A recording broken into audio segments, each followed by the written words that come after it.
Count on Me Singapore locked in battle with this song over which one is the original. Blaming an all-you-can-eat sushi deal, Taiwan's urging people not to change their names to Salmon. And opening today, the Super Nintendo World theme park comes complete with a Mario Kart ride. Looks like fun.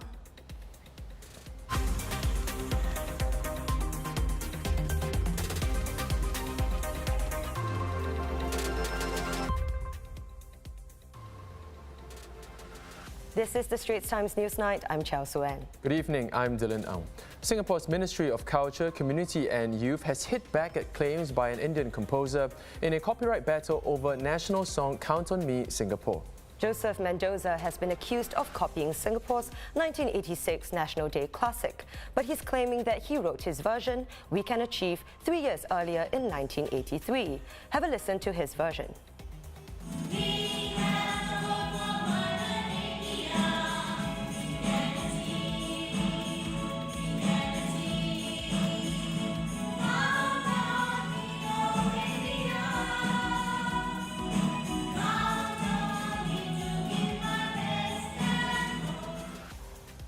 Sound familiar? This video of students at an Indian school singing We Can Achieve has been circulating online this week. Its lyrics are virtually identical to Count on Me Singapore, except for small changes, such as swapping out the words Singapore for India or Mother India. MCCY said it's puzzled by Mr. Mendoza's claim and has invited him to substantiate them. A man who pretended to be an agent for rich sugar daddies and duped at least 11 women into having sex with him so that he could test them out has pleaded guilty to 10 charges, including multiple counts of cheating. Unable to afford the services of sex workers, 39-year-old De Beers Wong Tianjin had hatched a plan to create an online post asking for paid escorts, where he lied and claimed he had clients who could pay them between $8,000 and $20,000 a month. Among the things the women had to do to secure a sugar daddy arrangement was to engage in sexual conduct with him so that he could evaluate them. Wong had also later threatened to release their nude photographs when two of the victims tried to sever ties with him. He will be sentenced next month. The Central Narcotics Bureau has seized about 20.5 kilograms of cannabis in a drug bust, the largest haul of the drug in 14 years. Officers confiscated other drugs as well during the two-day crackdown, including heroin and ecstasy. The total amount of drugs seized is estimated to be worth around $1.7 million. 3 Singaporean men between 27 and 33 years old were arrested for suspected drug-related offences.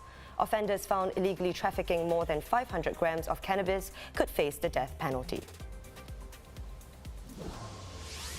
In other news, a day after confirming the launch of a travel bubble with Palau, Taiwan said that next on the list would likely be Singapore. Taiwan's health minister revealed that discussions have already begun between the two countries, as Singapore has been hoping for Taiwan to match its unilateral measure. Last December, Singapore announced a unilateral lifting of restrictions for travellers entering from Taiwan. This means they are exempted from the 2-week mandatory quarantine and are only required to take a COVID-19 test upon arrival. Now, you can't pack your bags just yet, but foreign tourists may soon be able to visit Bali again, perhaps as early as June. According to Indonesia's tourism minister, a travel corridor program will be offered to countries that are deemed successful in their vaccination drives and are able to contain the spread of COVID-19. Now, I don't know about you, but I'm excited to visit Bali again. There are no new locally transmitted COVID-19 infections in Singapore for a 6th consecutive day. The 15 new cases were all imported and placed on stay-home notices when they arrived.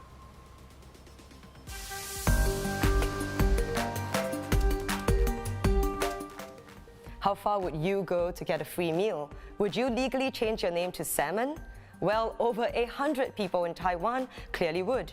In fact, they have. Around 850 mostly young people flocked to government offices in recent days, and all to officially register a change in their name.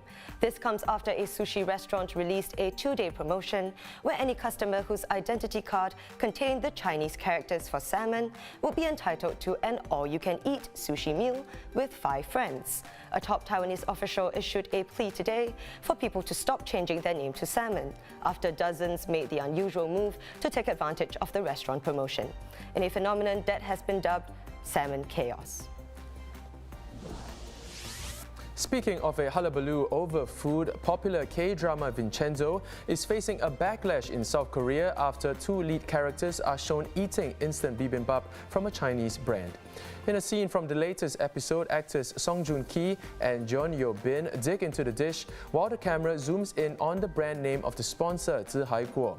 The product placement sparked outrage on social media, with netizens slamming broadcaster TVN for allowing Chinese appropriation of a beloved Korean dish.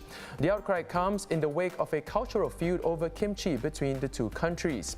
Recently, China's state-owned newspaper Global Times claimed the Korean side dish is a variation of a Chinese pickled vegetable dish called pao cai. In a viral incident, an elderly Asian woman in her 70s fought back against her assailant in San Francisco, leaving him bleeding. The much-talked-about video captures the aftermath of the incident, with the bleeding suspect, a white man in his 30s, handcuffed to a stretcher. The woman appears to have a large bruise over her eye. In an interview with a CBS station, the 76-year-old woman said that she was quite shaken up. Her immediate instinct was to fight back. The attack comes in the wake of a sharp rise in cases of violence against Asians and Asian Americans in recent months. A GoFundMe page raising money for the elderly woman has raised almost $50,000 in just 5 hours.